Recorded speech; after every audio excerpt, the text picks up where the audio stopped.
Ci troviamo nella mostra Festa, che celebra i rituali collettivi, la partecipazione, le manifestazioni pubbliche che sono il centro della mia ricerca da oltre 20 anni. In un certo senso questa mostra diventa un display di una fase molto matura della mia produzione, dove mi sento particolarmente a mio agio nel presentare in forma bidimensionale tutta questa ricerca.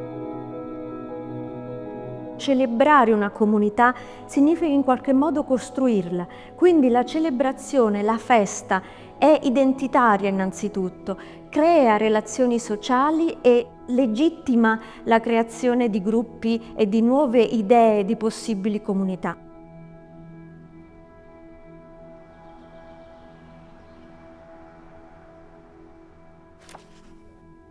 La monumentalità delle feste del barocco e il loro significato anche politico, sociale, di affermazione delle comunità e di celebrazione sono sicuramente i temi fondanti.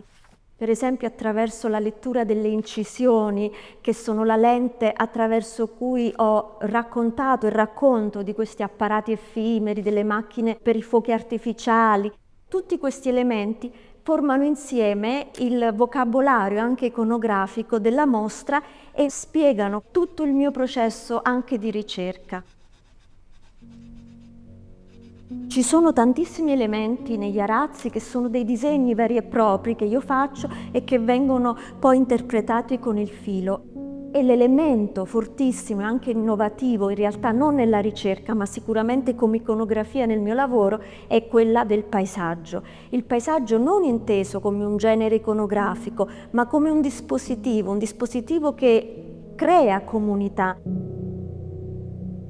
In maniera anche molto più radicale che in passato, la superficie bidimensionale diventa un ambiente, un contesto, al pari della strada quando realizzo le performance, le parate e quindi i riti collettivi della School of Narrative Dance, o quando creo degli spazi attraverso le luminarie che sono degli spazi effimeri, temporanei, proprio perché cose possano accadere e le persone possano riunirsi.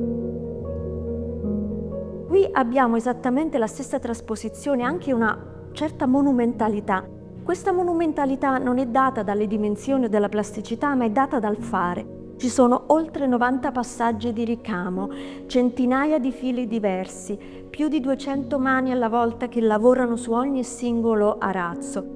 Dai banner, quindi la tradizione dei gonfaloni, degli stendardi, che ho tanto utilizzato all'inizio della mia pratica, c'è un'evoluzione anche formale e in un certo modo i collage, i banner e il disegno tutti insieme vengono rappresentati adesso con un media che adoro perché in realtà parla tantissimo di comunità e genera anche comunità attorno a sé. Questi lavori sono stati realizzati da artigiane provenienti dalla scuola di Chanakya a Mumbai, una realtà ancora una volta di emancipazione e di empowerment femminile che io sposo appieno. Quindi ancora una volta tessere link, connessioni tra realtà e comunità estremamente diverse.